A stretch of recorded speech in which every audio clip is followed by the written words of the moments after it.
Mm. Good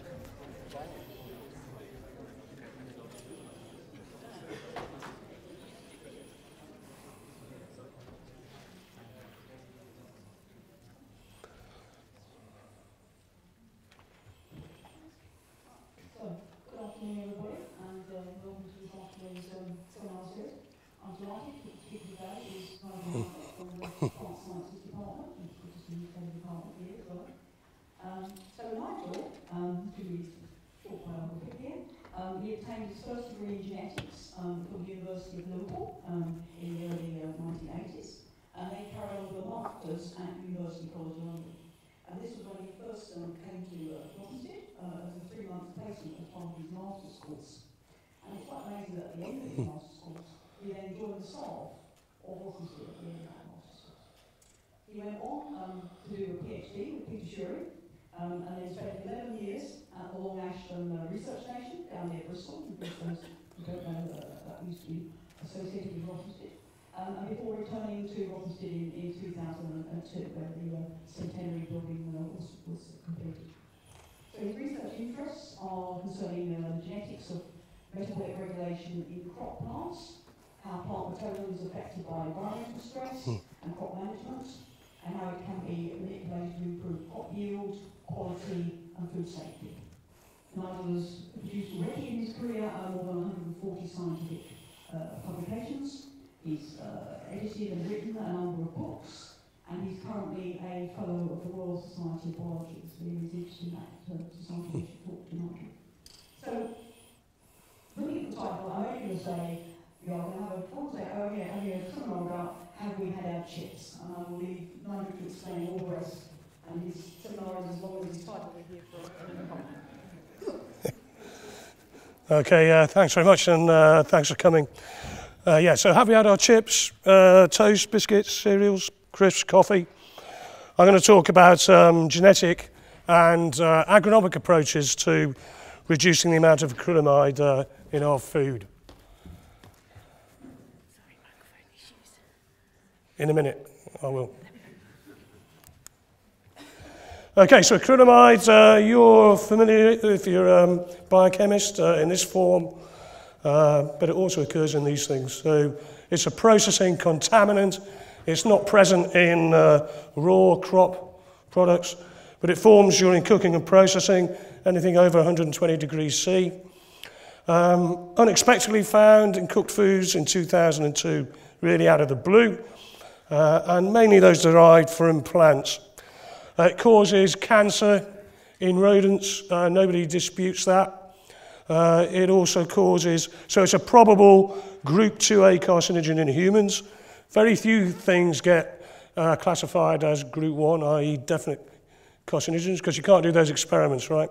So group 2A is the highest group that most things are classified in. Also affects development and at high doses the nervous system and fertility. So highly undesirable thing to have in your food, and it caused quite a degree of consternation in the food industry when it was discovered. So fried, baked and roasted potato and cereal products and coffee are the major contributors to dietary intake in Europe, probably across the world, so sorry about that. You've just been eating many of those things probably. And bread, breakfast cereals, biscuits, cereal snack products, cakes, pies, batter, chips, crisps, roast potatoes, all types of coffee are affected. So contribution of different food groups to our intake.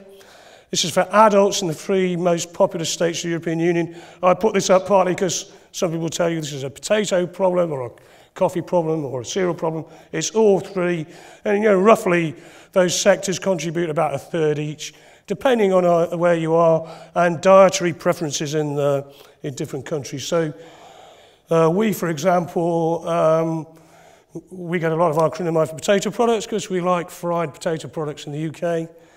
Germany, they get almost half of their acrylamide intake from cereal products. Bread, there's not a lot of acrylamide in bread, but we eat a lot of it, and people who say bread hasn't got a problem are incorrect.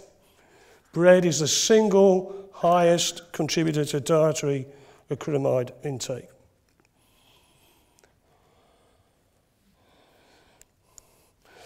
So what's the regulatory situation? That is an evolving situation. But the European Food Safety Authority's expert panel on contaminants in the food chain, that's CONTAM, they issued at the request of a number of member states in 2015, issued a report.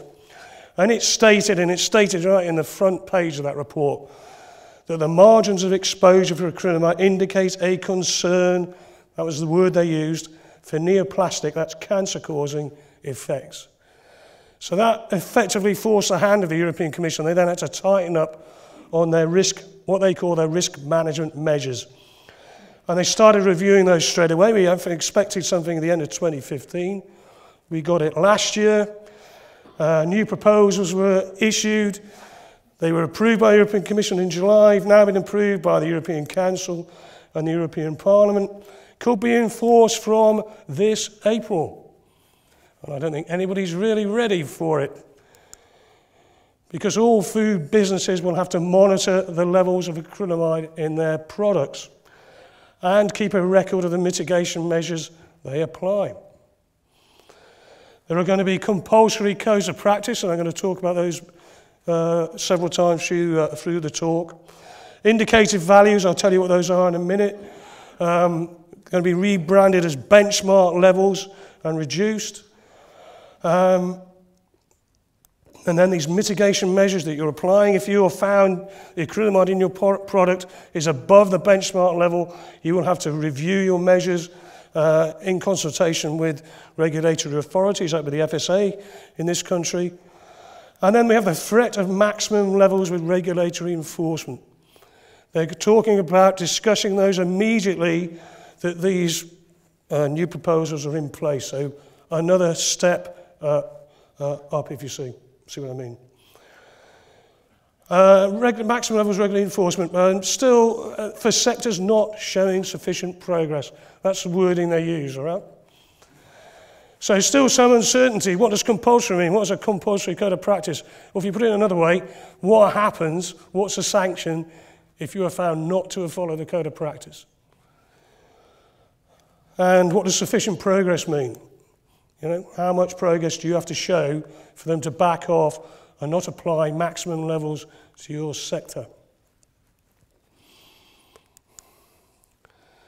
So indicator values and benchmarks. So indicator values is what we had up to now. These were introduced in 2011 and brought down in 2013. They're actually the 95th centile from EFSA's screening program. So they're getting data on acrylamide levels in products and setting an indicative value at the 95th centile. That's in parts per billion, okay? Just as in context, if you sell drinking water knowingly above 1 part per billion, you'll be prosecuted. And we can have up to 1,000 parts per billion in common foods. These had already come down in 2013. They'll come down again to these, what have been called benchmark levels. And some sectors will not get their products under these levels. So we just say these are not a safety limit, and because no one knows what the safe limit is, hence you have different levels for different sectors, different food products. And with these indicator values, they're essentially, the Commission was saying this is what industry should be able to achieve. I'm not sure how they come to these benchmark levels. You've got a 25% reduction, for example, for potato chips or crisps. That's not based on a reduction in the levels of acrylamide in crisps during that period. And I'll show you some data on that later on. So is that justified? Well, some epidemiological studies appear to justify more action from regulators. So I could equally show you some epidemiological studies that don't, all right? But here's a couple that do. This one's showing a significant risk for women who consumed high dietary acrylamide, non-smoking women. Significantly increased risk of endometrial cancer, that's cancer of the lining of the womb. And here's another one. It's quite scary stuff, right? If you believe it. Birth weight, head circumference, all affected in children born to women on a high acrylamide diet. This guy, John Wright, he was on a radio interview just before me in 2013. He claimed that eating a high acrylamide diet during pregnancy was as dangerous to the unborn child as smoking. So what do you say to that, Professor Halford? Well, of course, I'm not a toxicologist, so hard for me to argue against it. It did seem to me it was quite a small study to be making that kind of statement. Nevertheless, some very well-known, respected toxicologists on this group of authors, sort of people that EFSA listens to. In fact, they didn't in this case. They have decided at the moment they do not believe that the developmental effects to be significant. However, my advice is don't assume that that will stay the case and that the European Commission or other food safety authorities worldwide will not respond to studies like that one. So if you decide to do nothing about acrylamide, I would say to industry, that's fine, that's your business, okay? But just accept you are taking a risk. You'll be caught out somewhere down the line. So the food industry has actually done quite a lot. So they, for example, have come up with this acrylamide toolbox. It's produced by Food Drink Europe, and it's really a compilation of all of the strategies the food industry has come up with from the agronomy, and this is really our work and some work from of other groups, and I'll tell you why reducing sugars and asparagine are important in a minute, right through to the different things you can do during processing. And I think it's fair to say some of these things work well with some products, not others. There are also some products for which these strategies do not work at all, but there are things like asparaginase, treatment, controlling colour, and this will all become make sense as we go through the talk. And I think it's a rare example of the food industry all across Europe, all sharing information on what they're doing about a difficult problem. That shows maybe how seriously they're taking it. So has that worked? We've been showing some products that it has. This is work we've done on manufacturers' data on their acrylamide concentrations of potato crisps from across Europe. So it's a massive data set analysed by Steve Powers. And you can show from 2002 to 2011 about a 50% decrease in acrylamide levels. So that's good, right? But it levelled off then. So between 2011 and 2016, no further decrease. So that suggests that the most effective acrylamide mitigation measures had already been adopted and were being used by 2011. So no further progress. So is that sufficient or not? Depends how you look at it. If you say, well, we've had a 50% decrease, but if they look 3 years ahead, I would say not much chance that that's going to come down. So they look at it again 3 years ahead, they might say there's no progress, you're going to get a maximum level with regulatory enforcement imposed. So there's a question, is that sufficient progress? And I would also say no similar data has been published for cereal products. And in some sectors, I don't know if they have the data. I know some of them do have the data, but they haven't published it. And you can work out why that might be. It shows no improvement. There are some sectors can show no improvement since 2002. So where's it coming from? It actually forms in the Maillard reaction. This is a reaction named after a French chemist who described it in 1912. A very important reaction for the food industry, long before acrylamide was discovered, because it gives you a whole plethora of flavour, colour and aroma compounds. And it's a reaction between reducing sugars like glucose or fructose and amino groups, principally those of amino acids. And you get complicated chemistry, which I'm probably the wrong person to ask about, so please don't. You get these highly reactive carbonyl compounds, and they react again with free amino acids, so it's free non-protein amino acids, to give all of these compounds, particularly the ones with sulfur incorporated, associated with flavour and aroma. But in the case of free asparagine, you get acrylamide formation. So that's perhaps not the only route, but it appears to be the predominant route for generation of acrylamide during cooking. Only occurs at 120 degrees or above, so you can boil potatoes all you like, you won't get any acrylamide. Frying, baking, roasting you do. And you can therefore regard free asparagine and reducing sugars as precursors of acrylamide. Although other free amino acids play a part, so they can drive the reaction up here and they can compete with asparagine now.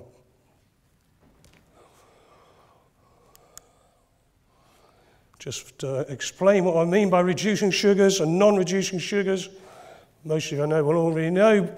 But these glucose, galactose, fructose, these hexoses are all reducing sugars because they have this reactive carbonyl group at the end of the glucose molecule, internally in the fructose molecule. Some disaccharides are also reducing sugars. So maltose, for example, quite a common disaccharide in cereal grains.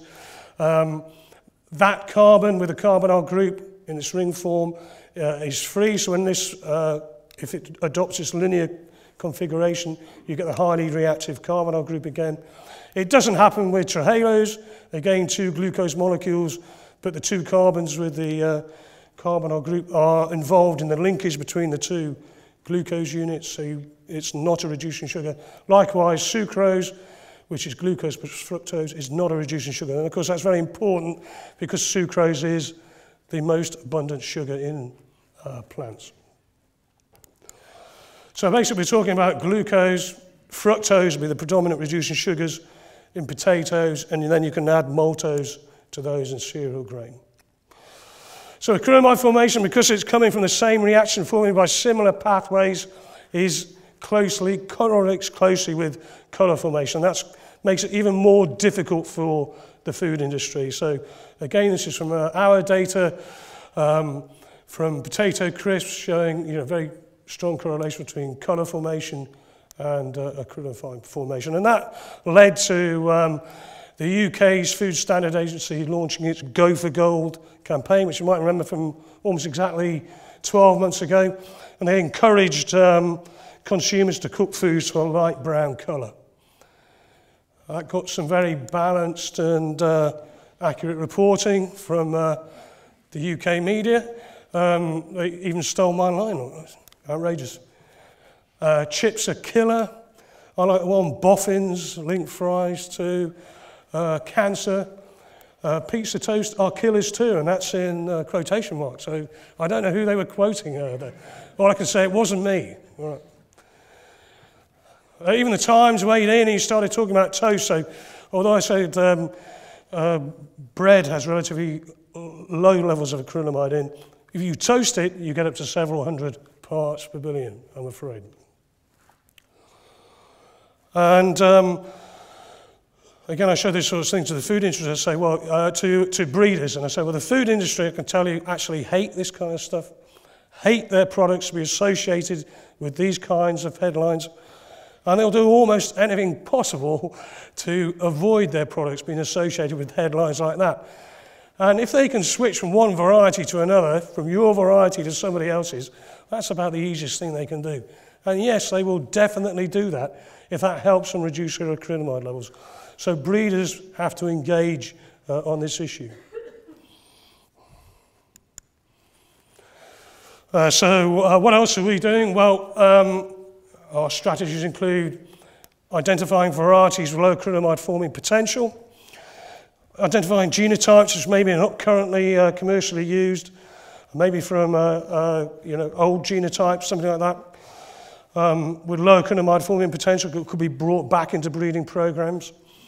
The comprehensive understanding of asparagine and sugar metabolism, modelling those processes, elucidating the genetic and environmental factors, including crop management, I'll show you a bit of that in a minute, that affect acrylamide forming potential, understanding the relationship between precursor concentration and acrylamide formation, which is quite simple in cereals, anything but simple in potato, and then identifying QTL, genes, markers for use by plant breeders to produce very low acrylamide varieties.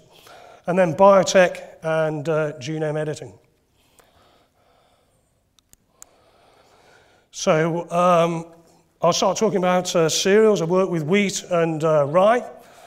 So here you are, here's a very good correlation between asparagine, free asparagine, and acrylamide formation. So free asparagine concentration is the determining factor in cereal products.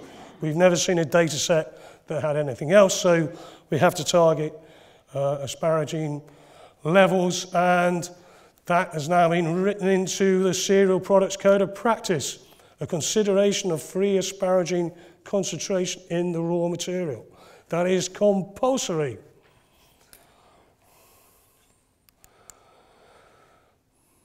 And we are looking at varietal differences, and we find a big range in free asparagine concentration in the grain of winter wheat varieties grown in the UK. So from less than 1 millimole per kilogram up to almost 12 millimoles per kilogram. That will make a big difference to the amount of acrylamide that forms in your product.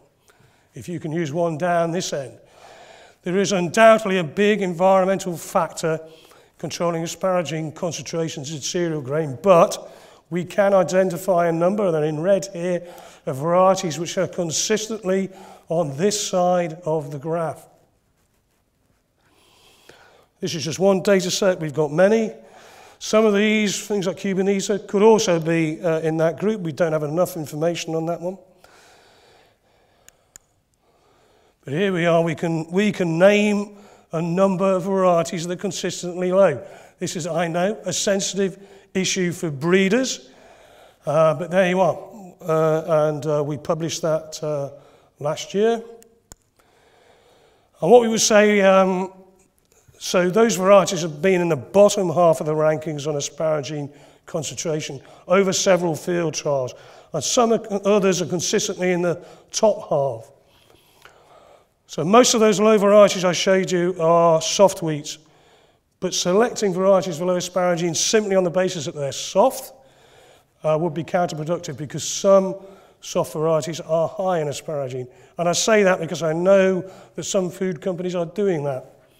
And they need to do a bit more. So other varieties may join the low list, but we don't have enough information on them. We would support the inclusion of information on grain asparagine concentration in the UK's recommended list for variety descriptions. Still some problems to resolve though. One, as I said, free asparagine concentration is very sensitive to environmental factors, and what's more, the ranking breaks down under some conditions. Sulfur supply is one of them. I'll show you that in a minute. Disease is another. So I think there's still too much uncertainty for end users to trust variety rankings. They also have the problem that the turnover in varieties in the UK is so rapid that by the time enough is known about asparagine concentrations over a number of years and environments, the variety may no longer be available. In fact, one of those that I highlighted was cocoon. That was only on the recommended list, I think, for 2 years. Came and went whilst we were looking at it. The only solution to that is for testing to be carried out by breeders during variety development, so they would have information on asparagine levels over a number of years, but that's currently not done. Then we have the issue that biscuit soft wheat cultivation in the UK has declined dramatically anyway in recent years, partly because Clare, which was a stalwart of the market and also one of those on our low list, is susceptible to new strains of rust. So even if they want to get these varieties, there may not be enough supply. And also, as far as I know, no similar data is available in other countries. I think maybe we can say that excluding varieties in the high group, or ones that are sometimes in the high group, might be a sensible course of action at the moment. So environment and management factors, well, sulfur deficiency is the biggest one, and it has a dramatic effect on asparagine accumulation and acrylamide formation. So this is acrylamide formed in flour, heated for 20 minutes. So we just use that as a standard test. I could put a very similar graph up here with asparagine levels on it. So you get a massive accumulation of free asparagine with a concomitant effect on acrylamide formation if the wheat is sulfur deficient. And even moderate sulfur deficiency, you've got a 40% increase there. And 10 kilograms sulfur per hectare, not an unusual rate of application in the UK. We don't see the same effect in rye, so understanding why that might be, we can get an effect in rye in pots, so we get really extreme sulfur deficiency. It undoubtedly scavenges better than wheat, I think, what is around, but also seems to respond differently. This increase here is so great that it's not just important to apply sulfur, but you must apply it evenly over the field, and you must apply it right to the margins. Otherwise, you'll have pockets of sulfur-deficient wheat in something that looks like a good field of wheat. And that will have a really profound effect on the acrylamide levels in the product. And it's something that the food industry people have talked to us about, is that they get all their processes working to get their product under the indicated value or the new benchmark level, and then they get a blip, and they assume that's down to the raw material. And of course, if they get sampled at the wrong time, that can be very damaging. It could even be, if we're going to have maximum levels, what's going to happen with maximum levels? We're going to get product recalls. Are people going to go to jail? Fines? What's going to happen? So it's really important. So we're recommending 20 kilograms per hectare. This was based on a study we did with some of Steve McGraw's samples, so acrylamide from in samples from a number of varieties over 3 different sites and 3 different years. And we came to the conclusion that 20 kilograms sulfur per hectare was enough to protect you from very high levels of asparagine accumulation, no matter what, if you see what I mean. So again, that's been included. Ensuring sulfur sufficiency is how they describe it. Again, that is in the compulsory code of practice. Compulsory, you will have to ensure sulfur sufficiency. Nitrogen has the opposite effect. And what we think is happening is that cereals, if they don't have enough sulfur, or they're short of something else, or they're stressed, they can't make storage proteins or some classes of storage proteins, they will use asparagine as an alternative nitrogen store. So you apply more nitrogen and you get more asparagine, you get more acrylamide. And you can show that very nicely in the glasshouse. This happens to be on rye, but you also see an effect in the field. And again, we have that written into the European Commission's compulsory code of practice. And what they actually say is you must have correct nitrogen levels. I have no clue what correct means, but it has to be correct, okay? And that's going to be compulsory from April, guys. We're all ready for that. And fungicide. So disease also causes an accumulation of free asparagine. So you can take free asparagine as an indicator of stress. Many different abiotic and biotic stresses. So some of these, you can see blue treated with fungicide. This was from a Saturn Union field trial. Red, the same variety, not treated with fungicide. And plots showed visible infection by septoria, yellow rust and brown rust. Some of these had a 4-fold increase in free asparagine in the untreated plots compared with the treated plots. And you also see you have a variety ranking there. It breaks down under the, if they're not treated. So again, if you paid for a low asparagine variety, you've got to ensure sulfur sufficiency and that it is not infected by disease to get the benefit of what you might pay for. And again, that's in the code of practice. Follow good phytosanitary practices. Again, I don't know what that means, but it's in there, right? What does that mean if you're an organic farmer? You don't want to use fungicide. But it is, again, it's going to be compulsory. And the other thing I don't know is if it's found not to have been done. Is it on the onus on the food processor to have made sure that the farmer did it, or is it the farmer's fault? And I'm not sure, reading the code of practice, who would carry the can. So we've been looking at potential genetic targets for genetic interventions. I am a geneticist, after all. So this is a fairly simple model of asparagine synthesis degradation, which we drew up right at the start of the process. So asparagine forms from glutamine and aspartate through the action of asparagine synthetase to make asparagine and glutamate. So it transfers the amino group from glutamine to form asparagine. You also have an asparaginase activity, and again, why would the plant have an asparaginase activity? Because it stores asparagine and then it has to recycle it. All right? Why else would you have it? And there's things like aspartate kinase, which takes aspartate down a different pathway, and of course glutamine synthetase, which incorporates inorganic nitrogen into glutamine. And also these two things here, GCN2 and SNRT1, these are signaling factors I'm going to talk about a little bit later, which affect asparagine synthetase gene expression. So we've done a lot of work on the wheat asparagine synthetases. There's 4 of them, 1, 2, and 4, all single copy. 3, there's 2 copies of very similar genes on different chromosomes. We don't know very much about ASN4. We know it's in databases and genome data, but it's never been cloned from wheat, and we don't have any expression data on it. But we have expression data on the others.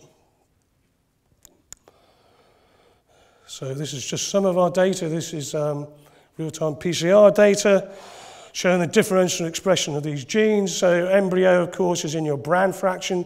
Endosperm is your white flower fraction. And these are the levels of expression. So obviously ASN2 here expressed in the grain, and particularly in the embryo, at higher levels than any of the genes are expressed anywhere else. So obviously grabs your attention.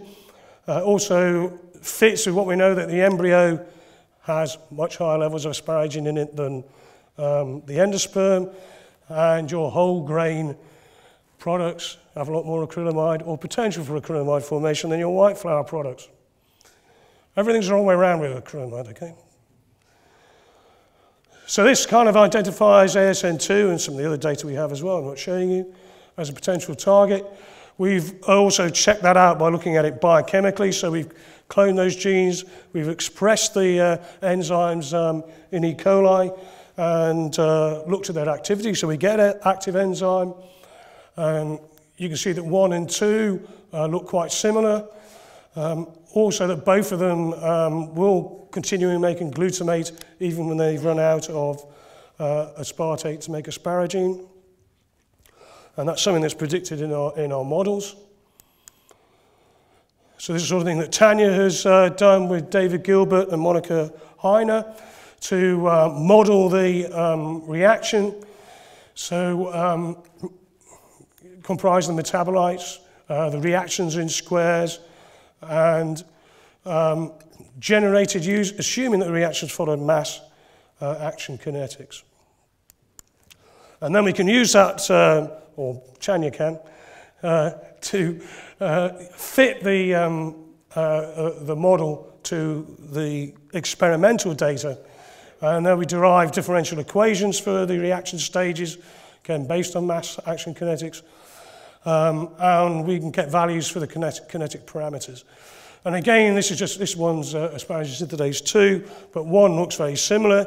And again, because they're similar biochemically, and 1 is expressed much more highly, that just reinforces our conclusion that probably ASN2 is the one we need to be targeting. So we have done that, and this is Sarah Raffan's work. She did this with help from Andy Phillips to identify from the tilling population lines with mutations in the ASN2 genes from the 3 different genomes. So they did that successfully, and these are now being crossed, so RAGT are doing that for us, or stacked if you like, to generate a null ASN2 line. That's been done in Claire, because Claire and a number of other varieties lack an ASN2 gene on the 3B genome, so it makes it easier to do. So that should work, right? We should get a null from doing that. Assuming that the null is viable, we should do it. And we also have, we're using CRISPR, Cas9. So Sarah's designed 4 guide RNAs, all targeting the first exon of ASN2. She's regenerated plants, and we do think we have a plant with edits in all of those ASN2 genes, once from each genome. So again, we could well have a null, right? So I think that's tremendously exciting and really has the potential, we think, to effectively solve the problem. Depending on how the plants respond, and if it has the effect that we think it will have. It's possible other genes will have to be targeted as well as or instead of ASN2 if we're wrong. And there are also IP and regulatory issues to be resolved with CRISPR-Cas. Some of them have actually been resolved recently, but there's still issues there. Nevertheless, I think that looks very exciting. So I thought I'll show this again and just mention these two things. These regulatory protein kinases. I've worked on these for a long time, so it enables me to pretend that all my work is joined up and all led on, seamlessly from one thing to the next. And I couldn't resist talking a little bit about these two things. So, SNRT1, really fascinating protein kinase. In plants, it has homologs in fungal and animal systems. I've shown this animal exercising because one of the things will activate your AMPK, which is the animal homolog, is exercise in skeletal muscle. It's also implicated in type 2 diabetes. All of these things regulate carbon metabolism, response to nutritional stress, energy status, biosynthesis. They're required for storage, carbohydrate accumulation, which might seem the wrong way around, but that probably occurs, what's occurred in fungi, probably an ancient eukaryote, in response to stress. And in fact, mutations in AMPK cause quite a nasty disease called glycogen storage disease, where your muscle can't make glycogen. They have the same structure, so they interact with 2 subunits. So you've got a regulatory kinase here. This regulatory subunit, which can bind a regulatory domain or move away depending on the amount of glucose that's around. They're exact fit for each other. And this is one I've been showing. We did this in 1991, so I've been showing it for 27 years. Still gives me goosebumps in a way. So a SNF1 mutant, it can't, yeast would like to, it can use obviously a whole range of carbon sources, but it prefers to use glucose and ferment it to ethanol, which is a good thing, right? But whilst it's doing that, it switches off the rest of carbon metabolism pretty well, and if it's starved of glucose, it has to switch it back on again.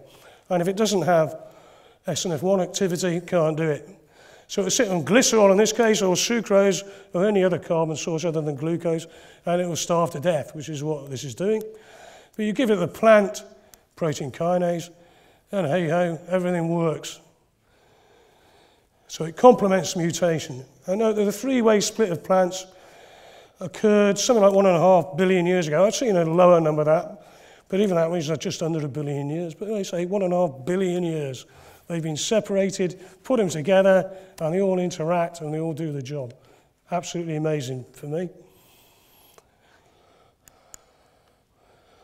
And there's also an upstream kinase which switches on, SNRT1.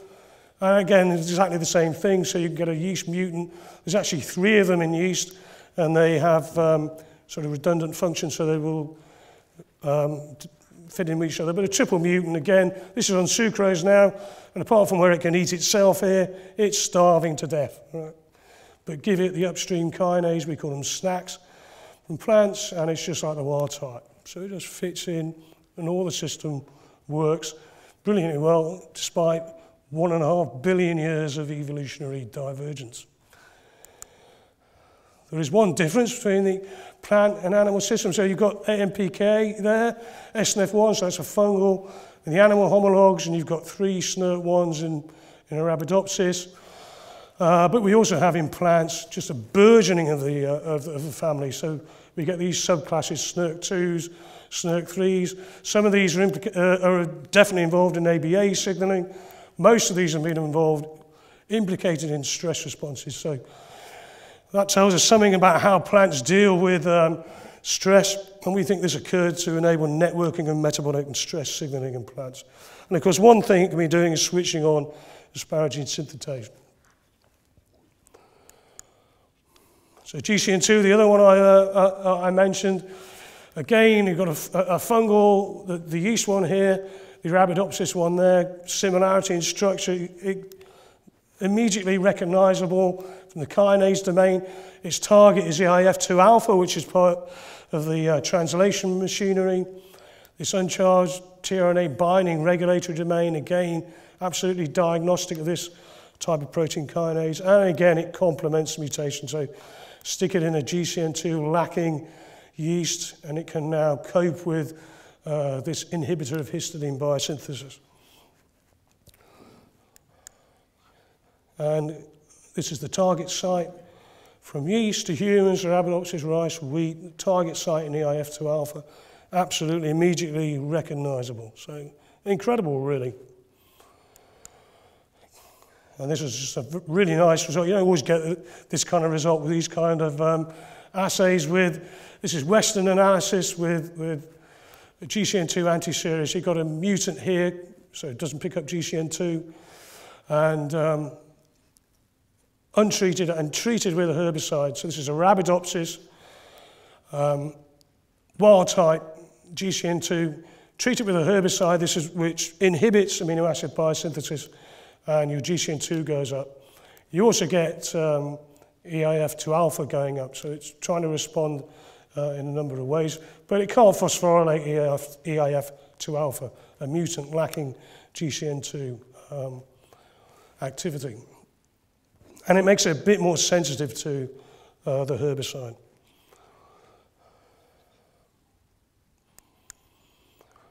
And when we overexpress GCN2 in wheat, we get a dramatic reduction. So this is controls, a control plant with sulfur and without it. So this is sulfur deficiency inducible. So this is something that Malcolm's group gave us, which they've used as a marker for sulfur deficiency. And this is asparagine synthetase 1. So you can see in the control, you get again this big increase in asparagine synthetase gene expression in response to sulfur deficiency, completely wiped out if you overexpress GCN2. And you get very low levels of asparagine. Do the opposite, RNA interference, you can get massive levels of free asparagine. So that puts GCN2 not only in the pathway controlling asparagine synthetase gene expression, but potentially in the sulfur signaling pathway. And we have a striking little potential regulatory motif here. Another part of the GCN pathway in yeast is GCN4. It's a transcription factor, binds this regulatory motif in a whole range of different genes. There isn't a GCN4 in plants, but there are transcription factors which bind a very similar motif, in fact it's an identical motif, which is in storage protein gene expression, storage protein genes, and controls their expression in response to nutrition. So this is a regulatory, it's a known functional regulatory motif, response to nutrition. And one of the interesting things about that is some of the transcription factors which bind that motif are expressed elsewhere in the plant other than the seed endosperm. So why? Are they controlling other things? Well, asparagine synthetase 1 has an exact copy of that motif in exactly the right place. So that's a candidate maybe for part of this signaling pathway. So identifying other targets, I'm taking too long, I'll try and speed up.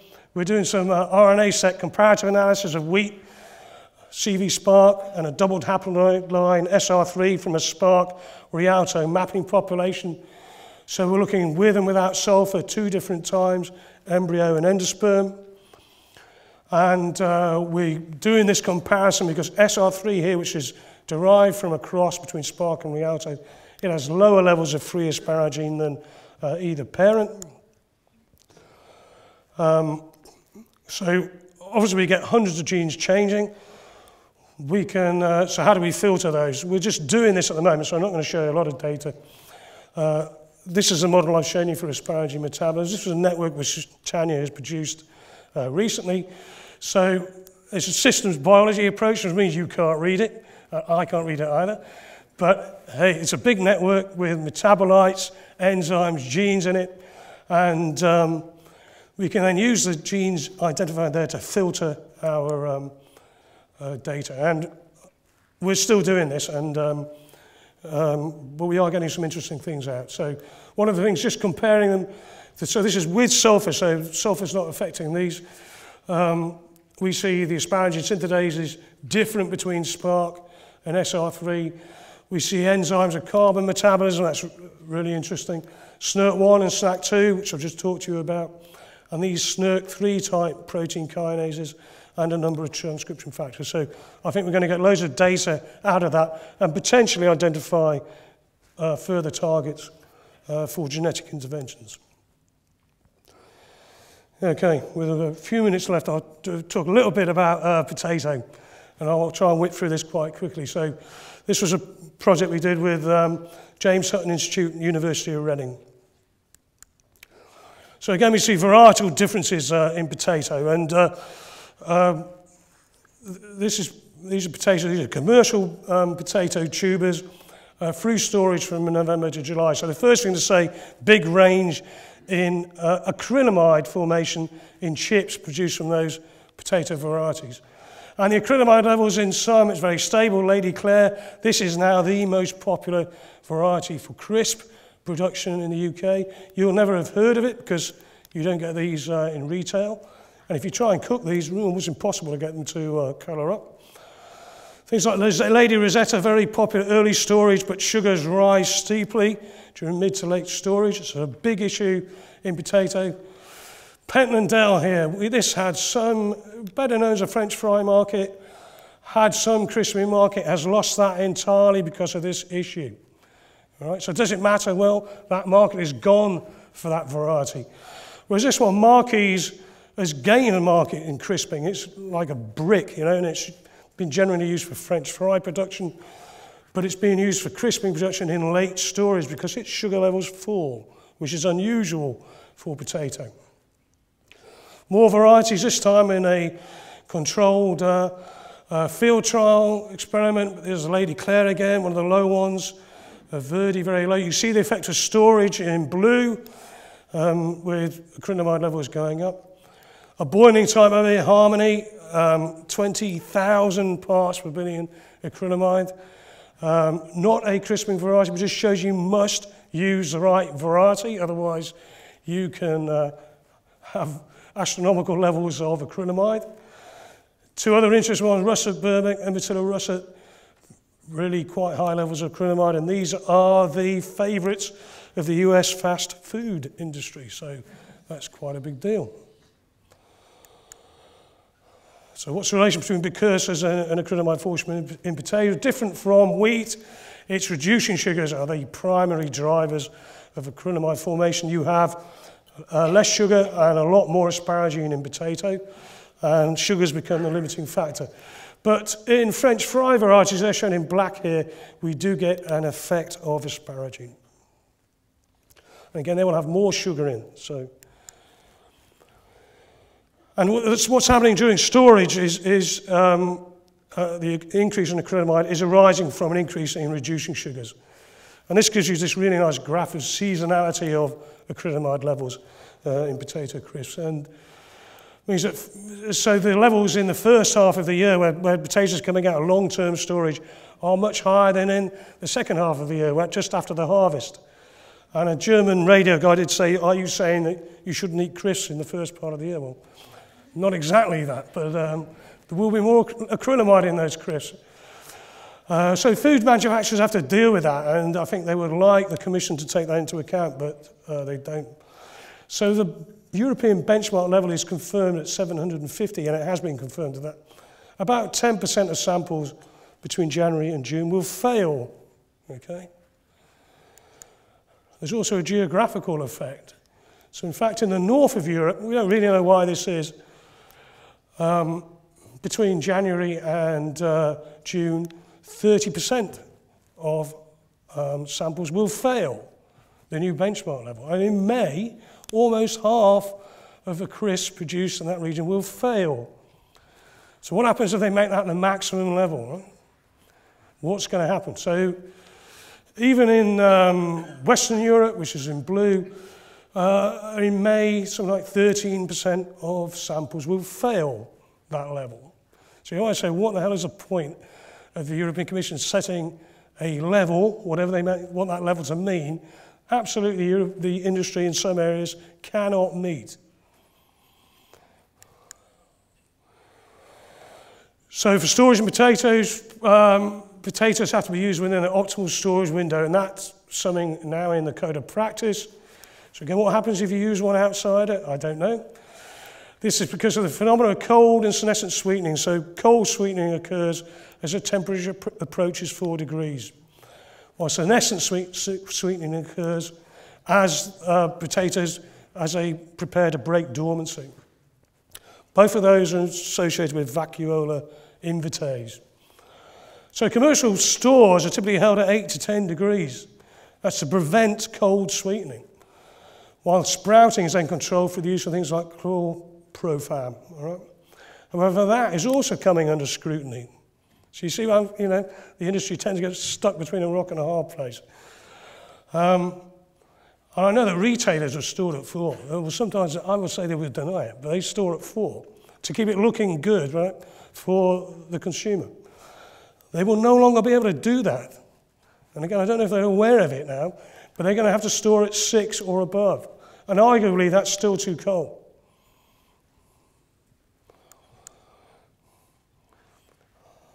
Just very quickly, this just shows 2 data sets, same potatoes, grown in Doncaster and Woburn, vastly different levels of free asparagine. Just shows you the effect that small changes in the environment can have on the composition of crops. That enabled us to come up with Steve Powers to model asparagine against acrylamide and come up with this broken stick model plotting the ratio of asparagine to reducing sugars to acrylamide formation. And that hopefully unifies our potato and wheat data. Why is it asparagine one and sugars in the other? It's because of the different ratios of the precursors. I'm not going to go through that, I haven't got time. So we looked at a number of things in potato. Agronomically, we found no effect of nitrogen and sulfur, really, that we could turn into advice for farmers. We also looked at the effect of drought. Our industry partners asked us to do that. And we found drought having significant effects on amino acid levels in particular, on acrylamide levels. So free proline concentration increasing in the UK without irrigation. It's just in the UK without irrigation, right? Quite a profound effect on the composition. More severe drought stress under glass, causing free asparagine to increase.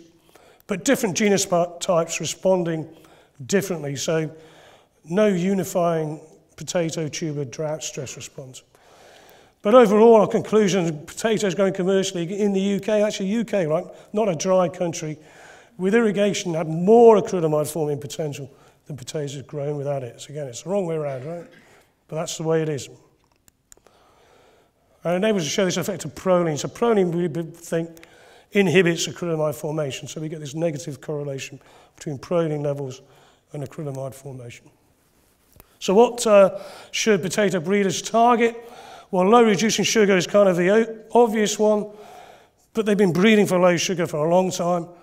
It may be that they're already at a level below which you just can't process them.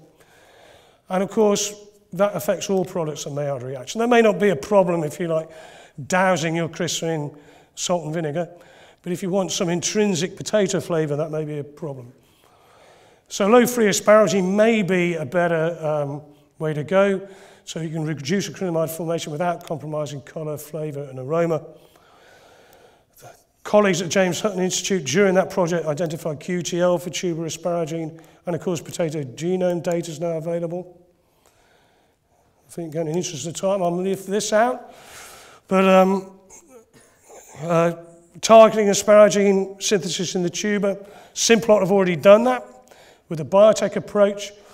So 2 varieties already on the market in the United States, innate and innate generation 2, reduces activity in the tuber, specifically in the tuber of an asparagine synthetase gene, ASM1. They have other genes as well. I mean, generation 2 just shows you where biotech is in the States with multiple traits from disease resistance to starch breakdown and asparagine accumulation and bruising, okay? Just shows they are miles ahead of us now in biotech. Interesting though, because no market yet been established for biotech potatoes, even in the USA, and the response to it has been mixed. So we'll see what happens with that. Of course, no prospect for commercial GM varieties in Europe, so it's a good one to throw at people who say they're protecting European consumers by keeping GM out of Europe. But genome editing may be applicable. And this is one of their early papers from the Simplot group showing their acrylamide levels, so solve the problem, right? They're down 95% reduction. So our advice for potato breeders, significant difference between varieties. We think reducing sugars and free asparagine concentration contributes to the variance. You've got to go for both, really. Storage, a really key factor. You get storage wrong and things can go badly wrong. Genetic interventions reduce asparagine, must target the tuber. I didn't show you that in the end, I was running out of time. Optimum fertilization regimes have to be tailored for specific varieties, probably too complicated to do it. And acrylamide forms via similar pathways to colour and flavour, making the problem more difficult. So just to finish, I think step reductions in acrylamide forming potential potatoes and cereals may be possible using modern techniques. In fact, Simplot have already done it, but maybe genome editing could be used as well. And this kind of research on genetic and agronomic approaches could eventually lead to massive savings for the food industry, which would dwarf the cost of the research, which is my plug, obviously, for continuing to fund us. My impression is that while awareness of the acrylamide issue is high amongst large food producers, it's almost zero amongst SMEs and small the restaurant sector and consumers, and it's a mystery really to someone who's been involved in the GM debate for like 25 years. Consumers are totally unreceptive to information on the neurotoxic carcinogen that is in their everyday foods. And I say small companies, here's a guy, a small operator. This was in Boston, 2015. I took this picture. Fried dough, I thought that's a high-risk product.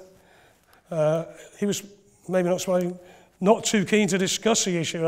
Attempts to engage him in conversation came to nothing. And you can see he's hiding behind the water as I take the picture. But he had no awareness of it. And these are restaurant chips, so I could give you 100 pictures of this kind of thing. Disappointingly small portion, I would have said. They aren't giant chips, they're small, it's a small bowl. But quite high in acrylamide. I would say the guy who produced this was either didn't know about the acrylamide issue or was paying no heed to it whatsoever. So should I have sent them back, do you think? Sorry, mate, too much acrylamide in these, can you do me some more? And I'll have a few more next time as well, maybe. Okay, the people who did the work, there's a few of them are sitting here. Tanya Curtis, who also got a PhD out of this work, and you should appreciate that one. Jen Postles did the rye work.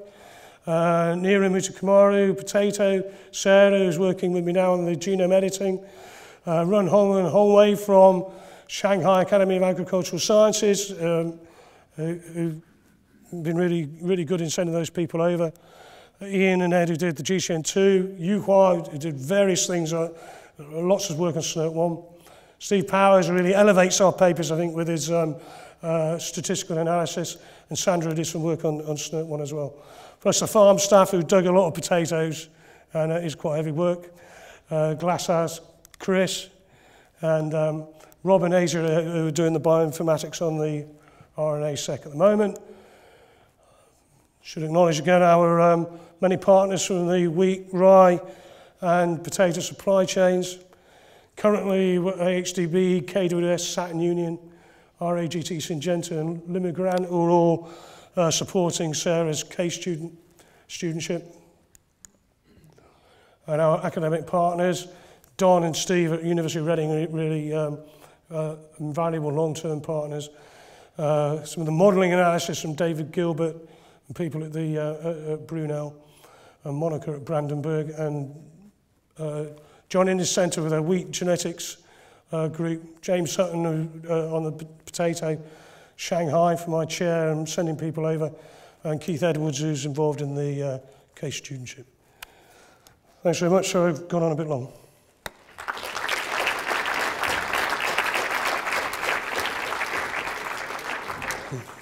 Thank you very much, Nigel. Most interesting presentation, and clearly got a lot of commercial potential there. A few questions? Yep, absolutely. So, who would like to start off? John, in the middle there. You have to use the microphone, otherwise I'll have no chance of hearing you. I may not hear you if you do use the microphone, in which case we'll all have a cup of tea.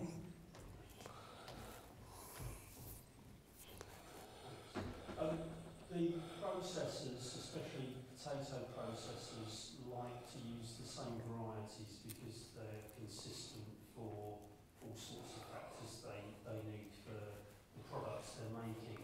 So how quickly could you breed your low acrylamide traits into a wide range of different varieties that are liked by the... Well, yeah, in potato, I think that would take a long time. They already have, they already have very low sugar varieties. To breed low asparagine, I think would take a long time. Genome, yeah, if you're talking about putting something in by biotech, yeah, it would well, it would take years, you'd be talking 10 or 15 years before you saw them. And just prompted by... That's if it worked, The picture of the restaurant chips there, how easy would it be to make a rapid test for acrylamide? Well, all I can say at the moment is there isn't one. There are some processors who are testing for reducing sugars at the factory gate and turning stuff away. PepsiCo are doing that in the US, for example. There's also currently no rapid test for free asparagine. I think that would be really useful if it could be developed, particularly in the cereal sector.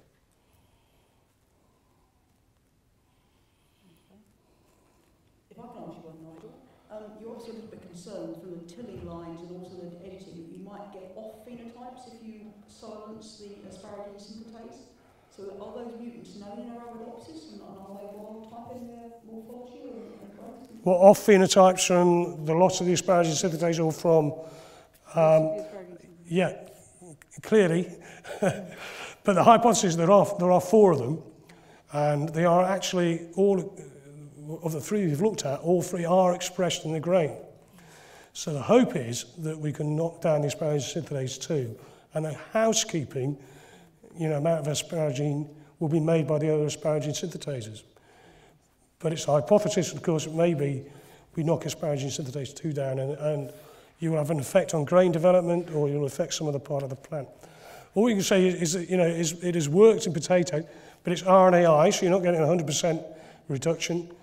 When they took those genes, there's 2 genes in potato, when they took them both out, then the plants fell over in the field. But taking the one of them out, tuber specifically, has given them a commercial product. One in the middle, on the slide, a bit further down.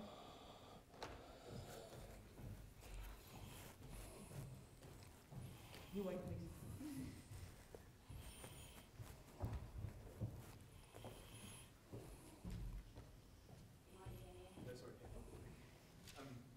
So, does asparagine have an important role in the Maillard reaction? Are we going to come to a flavourless future of Danish food? Well, there's a lot of other amino acids that can participate in the Maillard reaction. But yeah, any change you make to the free amino acid composition could affect the flavour. That's a fact. But Tanya's shaking her head. Does it? Oh, well, that's good. Hold on. So does asparagine contribute to flavour? Actually, I think there has been a bit of work that has shown that it does contribute a bit to flavour. But whether you would notice it, you probably not. Certainly wouldn't notice it in your smoky bacon crisps or something. Any other questions? Is anybody at North? Oh, one more on the other side again. Giving you a good fitness here.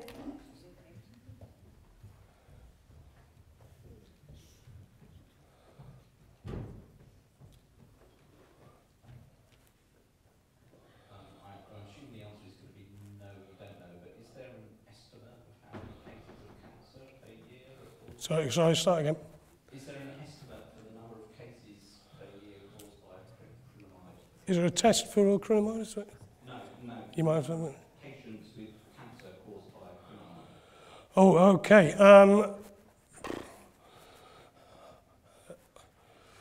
You can't do toxicology tests on human beings, obviously, and you do toxicology on rodents, and you do it with high levels of the toxin for a short period of time in a rodent, and you have to extrapolate across to a low dose in a human, but over 70 years. So nobody's sure. The toxicologists I speak to say they think there's a risk. That's kind of what they use. And then you have epidemiological studies. So you just look at populations, and it's quite a popular thing now for somebody to take a cohort of people who've been studied for something else, send them a diet questionnaire, all right, and try and link that to find correlations with the data they have on the health, things like cancer occurrence in those people. Some of those studies have shown no effect. Some of them, like the two I showed you, have shown a significant effect. Now, whether you not believe epidemiological studies, it's very hard. I think it's very hard to do. They're confounded by lots of other factors. If you're looking at smoking, relatively easy because you can find 10,000 people who've never smoked, 50-year-olds who've never smoked, and 10,000 50-year-olds who've been smoking 20 a day since they were 12 or something, and you'll get lovely statistically significant differences.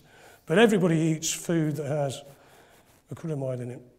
And people's dietary preferences change, they start eating something else for breakfast. So, they fill in the questionnaire, probably the stuff they've had that week. Last one, I think. See here from. So you mentioned dietary trends or fashion.